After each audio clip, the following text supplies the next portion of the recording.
Fala rapaziada, beleza? Mais uma aula aqui no nosso curso de Química preparatório para o ensino médio e vestibulares. Eu sou o Matheus, professor aqui no curso e dono do canal. E na aula de hoje a gente vai ver quais são as consequências do que a gente viu na aula passada. Na aula passada a gente falou das interações intermoleculares, que é como as moléculas vão interagir entre si. E lógico, se as moléculas fazem parte do mundo, são as que constituem tudo que a gente vê, as interações entre elas vão ditar o que essas substâncias vão fazer.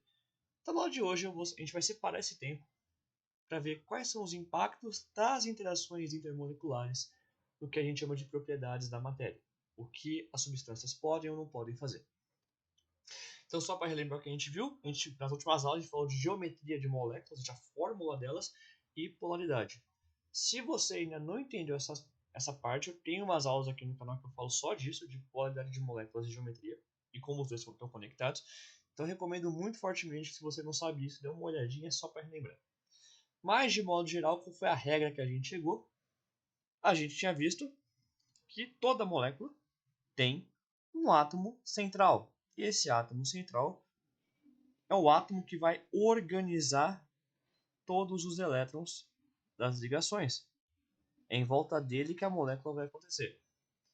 E lógico, os elétrons que estão em volta desse átomo, como é tudo carga negativa, cargas iguais vão se repelir, então todas as ligações vão tentar se afastar o máximo possível para diminuir essa repulsão. Repulsão é uma coisa que a gente não quer. E isso dava origem à forma das moléculas. No caso, como que a gente podia determinar se uma molécula é polar ou não a partir da forma dela, da geometria dela? Primeiro a gente via quantas nuvens eletrônicas tinha em volta do átomo central. No caso, temos quatro nuvens eletrônicas, vou chamar de Ne. E quantos átomos iguais a gente tem em volta desse átomo central, que é o átomo do meio? 1, 2, 3, 4. A gente tem 4 átomos iguais. 4 átomos de hidrogênio, no caso. E quando, no final de desenhar tudo, desenhar a forma dessa molécula, o número de nuvens eletrônicas em volta do átomo central for igual ao número de átomos iguais em volta desse mesmo átomo central, a gente consegue concluir sem nenhuma dor de cabeça que a molécula não vai ter polo, a molécula vai ser apolar. E a gente chegou a falar no final que as interações intermoleculares vão surgir a partir disso. As interações acontecem por interações de carga, polos positivos interagindo com polos negativos. Cargas opostas vão se atrair. E lógico, se essa é a base, quanto mais intensas forem as cargas positivas e negativas, ou os polos positivos e negativos, mais intensa é a interação. E a gente tinha visto que a partir das interações que a gente desenhou na aula passada, que a gente podia organizar elas a partir da sua força de interação. Os mais fracos lá embaixo, na parte de baixo da seta, e os mais fortes lá em cima. Então, por exemplo, de polo induzido e de polo induzido, são as combinações de carga de polos positivos e negativos mais fracos que existem.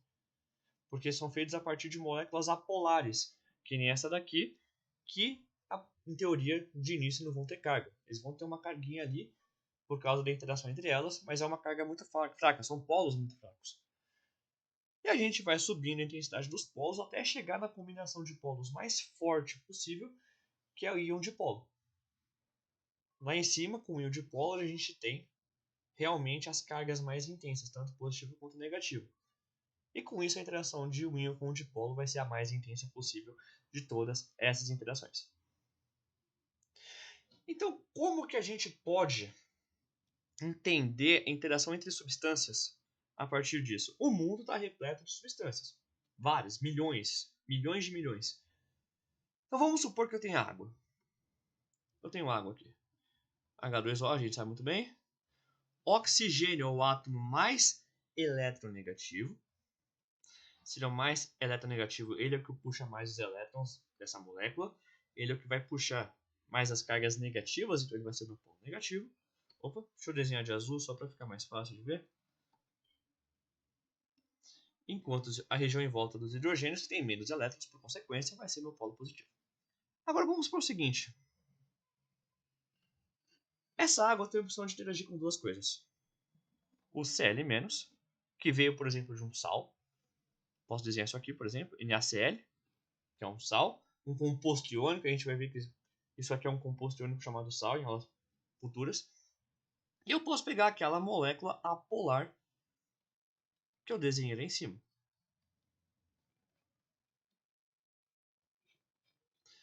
E a pergunta que a gente vai fazer é: essa água vai querer interagir com quem? Com os íons do NaCl ou com a molécula apolar, que no caso foi essa que a gente acabou de desenhar. E por preferir interagir, eu quero falar o seguinte: com qual molécula, com qual substância a água vai conseguir fazer uma interação mais forte? Se a água interagir com o NaCl, eu vou ter interação de um dipolo com o íon. Então eu vou ter uma interação íon-dipolo.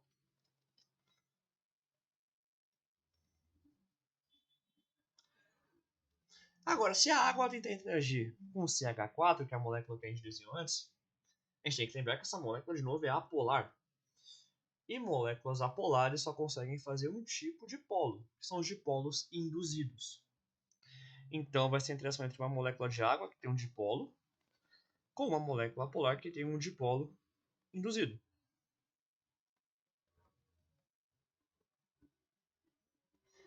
A pergunta é, qual que vai ser mais forte? Se a gente olhar a nossa tabela lá, a gente vai ver que íon dipolo é a mais forte possível, enquanto o dipolo induzido está lá embaixo. Na verdade, é a segunda mais fraca. Então, se eu tentar misturar na água alguma coisa que tem íons e alguma coisa apolar, a água com certeza vai preferir interagir com a coisa que tem íons. E vai preferir interagir com essa coisa que tem íons porque essa interação é a mais forte de todas. Então, neste caso aqui, a água, né, as moléculas de água, que a gente tem que lembrar que a água tem... A água que a gente vê numa garrafa, por exemplo, tem milhões e bilhões, mols e mols de moléculas de água. Então a mesma coisa aqui, polo negativo, os polos positivos, o hidrogênio. Lembrando, positivo interage com negativo. Então, perto desse positivo que é o hidrogênio, eu tenho que ter o negativo, que é o Cl-, desse composto iônico, desse composto formado por íons que eu desenhei. Então aqui eu vou ter a minha interação íon-dipolo. No caso, eu também posso imaginar que essa água vai interagir, uma outra molécula de água vai interagir com a parte positiva, que é o Na+, que veio junto com o Cl-. Então a mesma coisa, polo negativo no oxigênio, que ele é o mais eletronegativo, quem mais puxa os elétrons, polos positivos nos hidrogênios, e no caso quem vai interagir com o negativo é o positivo. Essa é a interação que as moléculas de água vão preferir fazer.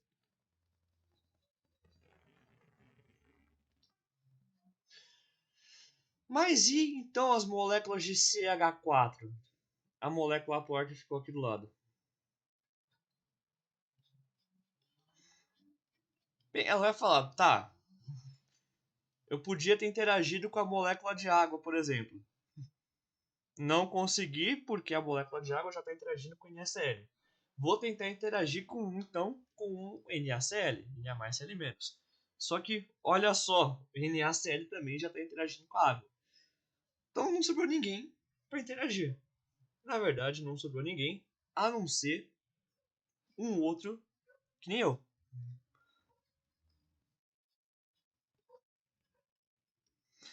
Como acabaram as opções dessa molécula interagir, ela vai interagir com outra dela mesma. Porque a água e a NaCl já estão interagindo muito fortemente entre si. E por que eles vão ignorar? Por que eles vão deixar de fazer uma interação muito forte para fazer uma mais fraca? Não tem porquê. Então, nesse caso aqui, a gente vai ter o CH4 fazendo interações entre duas moléculas apolares, que a gente viu que molécula apolar só pode fazer interações do tipo de polo induzido. Só relembrando também, por que é sempre um parzinho de nomes? Porque a gente está explicitando a natureza das duas substâncias. Então aqui é uma coisa que tem íon interagindo com uma coisa que é um dipolo. E é isso que eu estou escrevendo.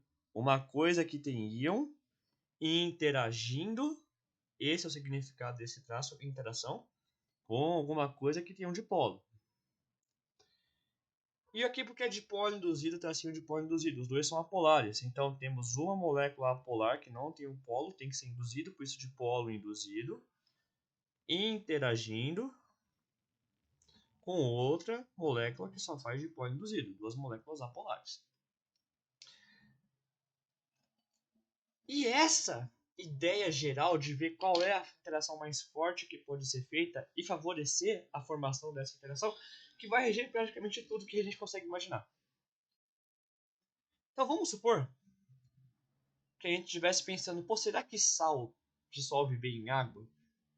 Se você já brincou 5 minutos na cozinha quando era criança, você sabe que sim, dissolve muito bem em água. Mas por quê? Por que sal mistura muito bem em água? A gente acabou de falar aqui que no caso o sal de cozinha na verdade é o NaCl, é essa molécula que a gente acabou de usar. Essa substância na verdade não é uma molécula, porque molécula só para substâncias estão formadas a partir de ligações covalentes. Isso aqui não é uma ligação covalente, isso aqui é uma ligação iônica. Então a gente acabou de falar na verdade que esse composto iônico interage muito bem com a molécula de água, através das interações mais fortes possíveis que são ion dipolo.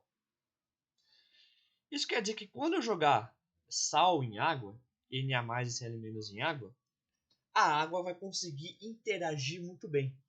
E se ela interage muito bem, ela consegue separar muito bem. Então, antes esse NaCl estava juntinho. E quando eu coloquei em água, H2O, a água separou eles. Antes eles estavam bem interagindo muito fortemente entre si. E agora a água consegue separar. Lembrando sempre, tá, isso aqui é uma coisa que até eu vou apagar isso aqui de baixo só para desenhar mais. Você pode falar, pô, mas os íons têm as cargas mais fortes, como é que a água consegue separar? No caso, a água consegue separar porque não vai ser só uma molécula de água que vai interagir. Eu vou ter molécula de água interagindo com isso aqui por todos os cantos possíveis.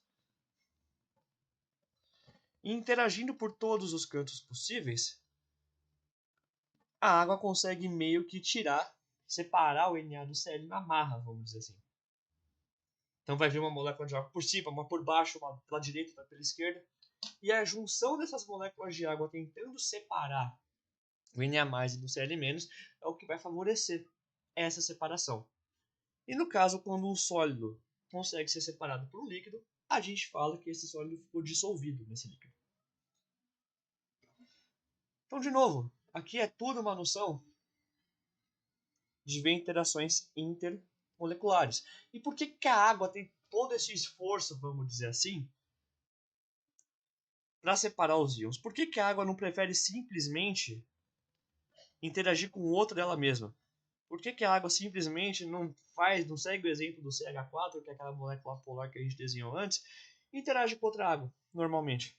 Se a gente for ver, a água pode muito bem interagir com outra dela mesma, inclusive é isso que ela faz, quando você não bota nada misturado com ela. Então aqui, de novo, duas moléculas de água, polos positivos nos hidrogênios, polos negativos nos oxigênios, porque o oxigênio é o mais negativo, e o positivo interagindo com o negativo. Inclusive, essa interação aqui, quando você tem hidrogênio ligado a nitrogênio, oxigênio ou flúor, recebe um nome especial chamado ligação de hidrogênio. Que entra na categoria de polo, só que é uma dipolo extremamente forte, mais forte que uma dipolo normal, vamos dizer assim. Então, ela faz ligações de hidrogênio. Águas, quando interagem entre si, fazem ligações de hidrogênio. Que se a gente for ver, são interações muito fortes, na verdade, as segundas mais fortes, que só perdem para uma, que é a interação íon-dipolo. Íon-dipolo é mais forte que ligação de hidrogênio. Então a água vai preferir interagir com o íon, porque os íons têm cargas mais fortes, do que interagir com outra água. Então, elas estão lá interagindo entre si, tranquilo. Elas percebem, pô, tem um íon aqui, tem uma carga mais forte aqui. Quanto mais intensa a carga, mais forte a interação, mais forte a atração. Nós vamos falar, cara, esquece a gente aqui, vamos se separar e vamos interagir com o que é mais forte de verdade, que são os íons, o Na+, e Cl-. E é por isso que as águas vão começar a se ignorar e disputar para interagir com esse Cl- e esse Na+, porque as interações íon dipolo são muito mais fortes que as ligações de hidrogênio. Se a interação íon dipolo é mais intensa, quer dizer que ela vai ser a preferida para fazer, pelo menos comparando com as ligações de hidrogênio. De um jeito que a água vai favorecer as interações íon dipolo. E a água favorecendo essas interações, você garante que o Na+, e o Cl-, que antes estavam bem juntos, agora vão poder ficar separados pelas moléculas de água que estão fazendo essas interações intermoleculares íon dipolo. No caso, deixa eu só para mostrar como isso é possível, desenhar outra molécula de água aqui, com outro polo negativo no oxigênio, outros polos positivos nos hidrogênios e interagindo. E é assim que a separação dos íons pela água é possível. E é por isso que sal é extremamente solúvel. Agora, vamos supor que eu não coloquei sal. Vamos supor que eu coloquei outra coisa. Vamos supor que eu coloquei essa molécula aqui, ó. Flúor, F2. Dois átomos de flúor interagindo por uma ligação covalente. Isso aqui, lógico, isso aqui é apolar. Ela sozinha é uma molécula apolar. Eu desenho aqui os elétrons em volta da molécula, mostrando que essa molécula tem elétrons espalhados ao longo de toda a região que essa molécula ocupa. E vamos supor que eu quero misturar isso aqui em água. Do mesmo jeito que eu botei NaCl, que eu botei o composto iônico, o sal de cozinha, e separou muito bem, eu quero ver se acontece a mesma coisa com o flúor. Então vamos lá. Antes, de novo, a molécula de água. Antes de eu colocar nada, se tivesse água pura, essa molécula de água estaria interagindo com outras moléculas de água. Então, mesma coisa até agora. Polos negativos nos oxigênios, polos positivos nos hidrogênios. E, como sempre, positivo interagindo com negativo. Através das interações que a gente conhece como ligações de hidrogênio. Agora vamos supor que eu coloquei, vamos chamar agora, pensei em outra situação, que agora colocando o F2, colocando essa molécula aqui, ó. Se eu botar F2 em água, então eu botei F2, assim que a situação que vem depois de colocar F2, eu vou ter isso aqui, ó. Então eu vou ter a água, só que no lugar eu vou ter o F2. Então, ao invés de interagir com outra molécula de água, essa molécula está interagindo com a molécula de F2, que não desenha lá em cima. Elétron repelindo elétron. No caso aqui, a gente tem que lembrar que os hidrogênios têm carga positiva, de novo. O oxigênio vai ter a carga parcial negativa. E aqui a gente tem que lembrar que na molécula de F2 a gente tem um monte de elétrons. Isso aqui é tudo elétron, isso aqui de verde. Então, os elétrons estão aqui perto dos hidrogênios, que são os polos positivos da água. Então, os elétrons do flúor vão ser atraídos ou repelidos pelo polo positivo? Da água, no caso, são os hidrogênios. No caso, vão ser atraídos. Então, agora, eu vou ter uma região com mais elétron e uma região com menos elétron. Região com mais elétron, lógico, vai ser a região com polo positivo agora dessa molécula. Enquanto que tem região com mais elétron vai ser o polo negativo e região com menos elétron vai ser o polo positivo. E, de novo, positivo interage com negativo. Isso daqui é a interação entre uma molécula polar, então um dipolo, interagindo com uma molécula apolar que teve um polo criado nela, que então tem um dipolo induzido. Essas são as minhas duas possibilidades. Eu posso ter água interagindo entre si, que nem antes, ou eu posso ter essa água interagindo com a molécula de F2. Se a gente for ver, o dipolo de polo induzido é muito mais fraco que as ligações de hidrogênio. Então as ligações de hidrogênio são as interações mais fortes dessa nossa situação, desse nosso exemplo. Então, se as ligações de hidrogênio são as interações mais fortes, quem que o sistema vai querer preferir?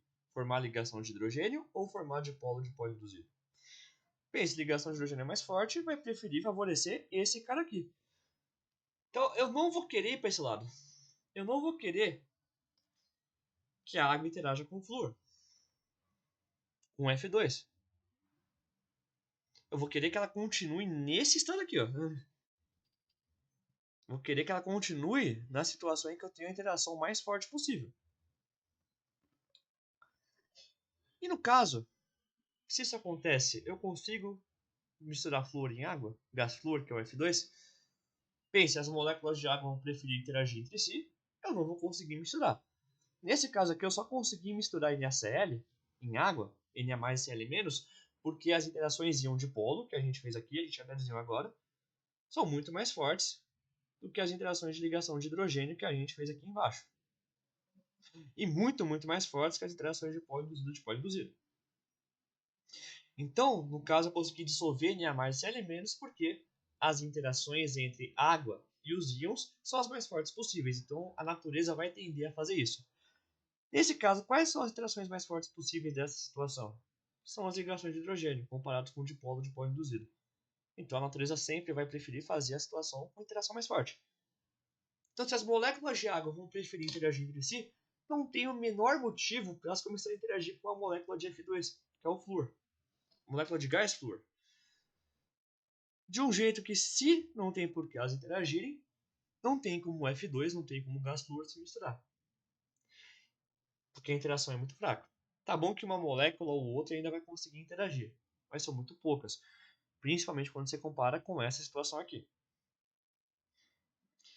De um jeito que, se a solubilidade do sal é muito alta, porque as interações de água com o Na mais e o Cl- são muito fortes, nesse caso aqui a solubilidade, o quanto que eu consigo misturar F2 em água, vai ser muito baixo. Porque as interações do H2O da água com a molécula de F2 é muito, muito fraca. As interações são muito, muito fracas. De um jeito que eles vão preferir continuar interagindo, as moléculas de água vão preferir continuar interagindo entre si. Então a solubilidade do gás F2 vai ser ridiculamente baixa, ainda mais comparado com a água. Esse aqui é um exemplo um pouquinho mais desenhado pronto, para a gente entender o que aconteceu. Realmente você consegue formar um polozinho induzido que é bem fraco e por isso as interações de polo induzido vão ser muito fracas, comparado com ligação de hidrogênio. E é por isso que quando você tenta pegar alguma molécula apolar, uma substância feita por moléculas apolares, como por exemplo F2, que é o gás flúor, CO2, gás carbônico, você vai ver que você vai colocar, vai começar a fazer muita bolha e vai começar a subir tudo de volta. Por quê? Porque a água não consegue segurar elas lá dentro. Elas vão tentar interagir e falar, não, isso aqui é muito ruim, vamos continuar entre a gente porque a gente consegue interagir muito melhor. Interagir com esse gás aqui é muito difícil, não tem porquê. Então você vai ver um monte de bolha sendo formada. Oxigênio, gás O2, por exemplo, gás oxigênio também é outro exemplo perfeito disso. Você começa a botar, ele começa a borbulhar, e esse borbulhamento indica que aquele gás está entrando, não está conseguindo ficar. E o F2, vendo que não consegue interagir com a água, vai preferir interagir com outra molécula dele mesmo, com outro F2. Que já que não dá para interagir com a água, vamos interagir com um outro dos nossos. Formando assim interações de polo induzido. E com isso, as moléculas de gás flúor, vendo que interagir com a água não vai dar, porque a água está vendo que interagir com eles é muito difícil, é muito mais fácil interagir com outra molécula de água, eles vão falar, cara, vamos interagir entre a gente. A gente estava gasoso antes, fora da água, vamos subir, vamos sair dessa água, porque tá ficando ruim, tá ficando chato, vamos sair da água e vamos continuar como gás lá em cima, fora da água. E é isso que vai formar as bolhas, que a gente sempre vê quando qualquer gás, a bem dizer, é colocado em água. E aí, com isso sai uma regrinha geral, que é muito difundida, escola, em cursinho, que é um reflexo disso que a gente acabou agora. Semelhante dissolve semelhante. Ou, se você preferir, coisa polar dissolve coisa polar e coisa apolar dissolve coisa apolar. Por quê? Porque se eu tentar colocar uma coisa apolar, como o F2, por exemplo, para interagir com uma coisa polar, tipo a água, eles não vão conseguir interagir direito. A coisa polar vai falar, mano, isso aqui não dá para interagir, isso aqui é muito ruim. Esse F2 aí não dá para interagir direito, vamos interagir com outro nosso.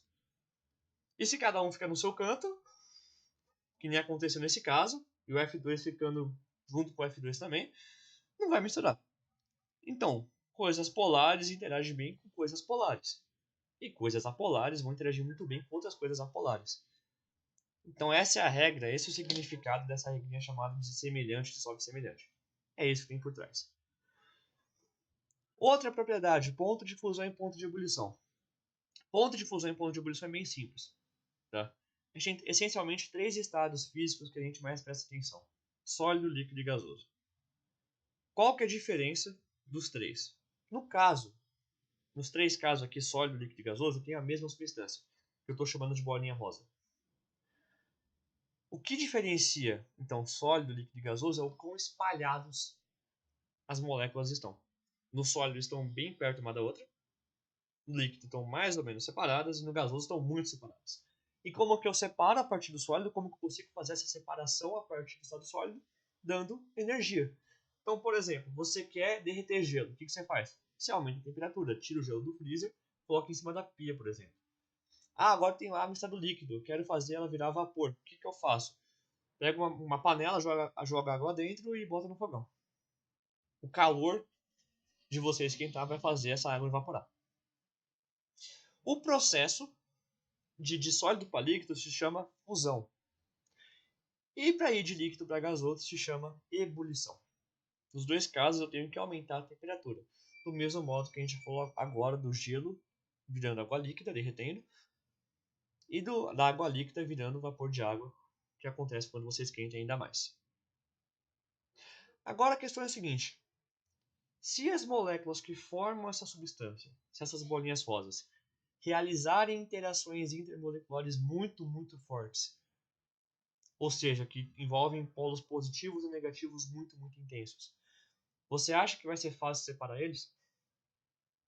Pense, as interações são muito fortes, quer dizer que é difícil de separar. Se eles estão interagindo de uma maneira muito intensa, quer dizer que para conseguir separar os dois, eu vou ter que fazer muito esforço, vamos dizer assim. E nesse sentido aqui, fazer muito esforço significa dar muita energia. Ou, se você quiser, aumentar a temperatura. E com isso a gente chega em valores de temperatura que são chamados de temperatura de fusão e temperatura de ebulição, que é a temperatura que você precisa fazer para fazer um sólido virar um líquido e um líquido virar gás ou vapor. Temperaturas de ebulição e fusão também são conhecidas como pontos de fusão e ebulição. E lógico que se essa temperatura vai ser alta ou vai ser baixa, vai depender justamente das interações intermoleculares. Quanto mais fortes elas forem, mais difícil vai ser de separar as moléculas. Quanto mais difícil for de separar as moléculas, mais energia eu vou ter que dar. E com isso, mais eu vou ter que subir a temperatura, aumentando os pontos de fusão, que é de sólido para líquido, e ebulição, líquido para gasoso. Então vamos pegar as duas moléculas que a gente fez até agora. A gente viu aqui, ó, que a água interage entre si, duas moléculas de água interagindo entre si, fazem ligações de hidrogênio e interações muito fortes. Duas moléculas de F2, gás flúor, interagem entre si através de dipolo induzido ou dipolo induzido, que são as interações mais fracas que existem. Se a interação entre moléculas de F2 de gás flúor é tão baixa, a gente espera que o ponto de fusão e ebulição seja extremamente baixo também. E pelo contrário, se a interação entre duas moléculas de água é muito intensa, é muito alta, a gente espera que a temperatura de fusão e ebulição para a água seja bem mais alta. E é justamente o que a gente enxerga, que a gente consegue observar, vendo a temperatura que a gente tem que chegar para fazer água e gás flúor virar líquido e virar vapor. No caso, a temperatura de fusão, o ponto que eu tenho que chegar de temperatura para fazer água e do estado sólido para o líquido é 0 graus Celsius. por gás flúor, para F2, é menos 216,7 graus Celsius. Uma diferença absurda. Seguindo para a ebulição, para fazer a água e do líquido para o gasoso, ou para vapor de água, eu preciso chegar em 100 graus de temperatura. Enquanto que para o F2, para o gás flúor, eu tenho que chegar em menos 188,1. Ou seja, é muito fácil fazer o gás flúor chegar no estado gasoso aqui do lado. É muito fácil separar a molécula de gás flúor. O tanto de energia e, por consequência, o tanto de temperatura que eu tenho que chegar vai ser ridiculamente baixo, que é justamente o que a gente já esperava. E por causa disso, o gás flúor, vai ser gasoso realmente ao longo de toda a temperatura que você conseguir chegar na sua vida. É muito difícil chegar em menos 188,1 graus Celsius. Um ponto que merece atenção é o caso justamente dos dipólitos induzidos. Tá? Então deixa eu desenhar o nosso F2 de novo. E eu vou desenhar outra molécula que também é polar, muito parecida com o F2, inclusive da mesma família do flúor, que é o iodo, o I2. A diferença é que o iodo é muito, muito, muito maior. Então, se eu teria uma coisa mais ou menos assim, do F2, para o iodo, eu vou ter uma coisa um pouquinho maior. Porque como eles são maiores, eles vão ter mais elétrons, e tendo mais elétrons, o tanto de espaço que eles vão ocupar é muito maior. Então, para fazer uma comparação, eu vou começar colocando outra molécula de cada um deles do lado. Mesma coisa. Se a gente for lembrar o que a gente viu antes, elétron com elétron vai dar uma repelida aqui. Aí aqui vai ter, deixa eu até desenhar um pouquinho mais perto, que nem é tão grande assim. Aqui mais ou menos, tá bom? Então vai ter um deslocamentozinho. Aí eu vou ter um polo negativo, onde tem mais elétron. Um polo positivo, onde fica com menos. E aqui eu vou ter exatamente a mesma coisa, só que ao contrário. O polo positivo dessa molécula aqui vai interagir, vai atrair os elétrons do outro lado. Onde tiver mais elétron vai ficar com carga negativa, e onde tiver menos vai ficar com carga positiva. Vamos fazer agora a mesma coisa para a molécula de I2, que é a molécula que está lá embaixo. Elétron com elétron eu vou ter um deslocamento, só que agora, como eu tenho mais elétron, o deslocamento vai ser um pouquinho mais intenso.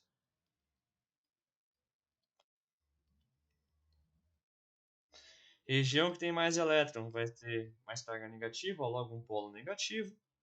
Região com mais elétron vai ter mais carga negativa, logo um polo negativo. E região com menos elétron vai ter menos carga negativa, vai ser um polo positivo.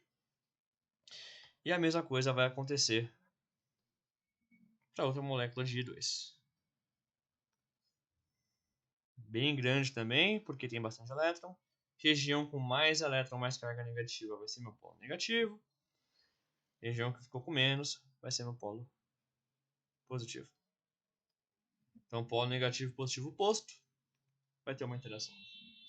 Então, nos dois casos, a gente está formando polos positivos e negativos, porque os elétrons estão meio que tentando se repelir no começo, vai formar um polozinho, e o polo positivo da molécula que teve seus elétrons meio que deslocados vai atrair o polo negativo da outra molécula.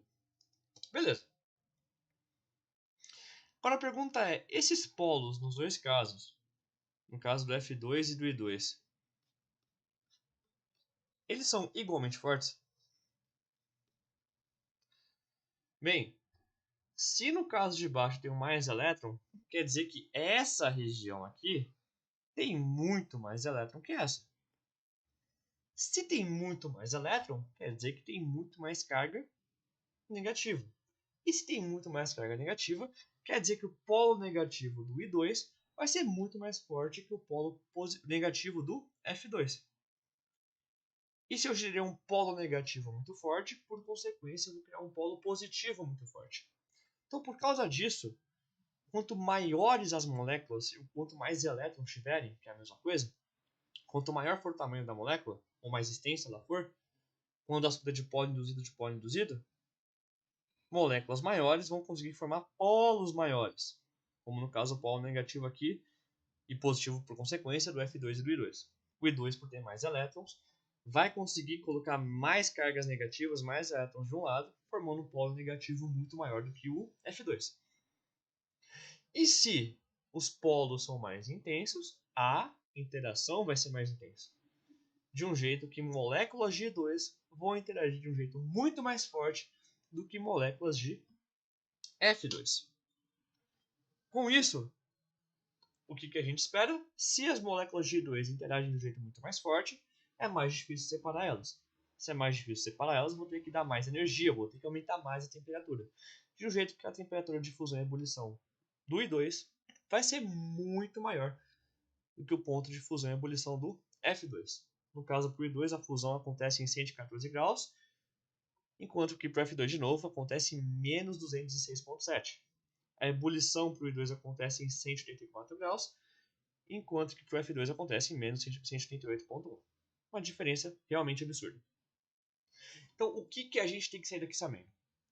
As propriedades da matéria, o que as substâncias conseguem fazer, vão depender essencialmente das interações que as moléculas que compõem elas conseguem fazer. Então, o que a água consegue fazer vai depender do que as moléculas de água conseguem fazer em suas interações. O que o F2 vai ter de propriedade, por exemplo, vai depender de como as moléculas de F2 vão interagir entre si. A mesma coisa no caso do I2. E para qualquer molécula de modo geral. O que a gente viu de exemplo? Se duas substâncias interagirem bem, então elas vão se misturar bem. Elas vão ser muito miscíveis, solúveis entre si. Que foi justamente o caso do Na e Cl-, o sal de cozinha, interagindo com a água. No caso, mistura muito bem porque forma interação íon-dipolo, que é muito intensa, muito maior que a ligação de hidrogênio que é formada entre moléculas de água. Mas colocar F2 não mistura muito bem, porque F2 vai formar um dipolo induzido, que é muito mais fraco que as ligações de hidrogênio que as moléculas de água fazem. Então, se as interações entre as moléculas de água são muito mais estáveis e muito mais fortes, não tem por que elas saírem dessa situação para ir para essa. A natureza sempre vai favorecer as interações mais intensas. Então, no caso, o F2 dissolve muito pouco em água. E por fim, a gente falou dos pontos de fusão e ebulição, não só em relação às interações por carga, diretamente, mas também pelo tamanho, que vai formar polos mais fortes ou mais fracos dependendo do tamanho da molécula, quando a gente está falando de polo induzido. E com isso a gente consegue entender por que o I2 tem pontos de fusão e ebulição muito maiores do que o F2. Gente, essa aula fica por aqui. Se ela te ajudou, eu vou te pedir para se inscrever aqui no canal, compartilhar esse vídeo com alguém que também tem dificuldade nessa parte e comentar aqui embaixo o que você quer que eu fale nas próximas aulas. E se você curte ciência e quer aprender como estudar melhor, aprendendo mais ou menos tempo, então eu sugiro muito que você me siga no Instagram, @prof.matheusgaldino, que eu posto coisa praticamente todo dia, tentando ajudar você a aprender química de um jeito muito mais inteligente. Gente, vejo vocês na próxima aula. Até mais.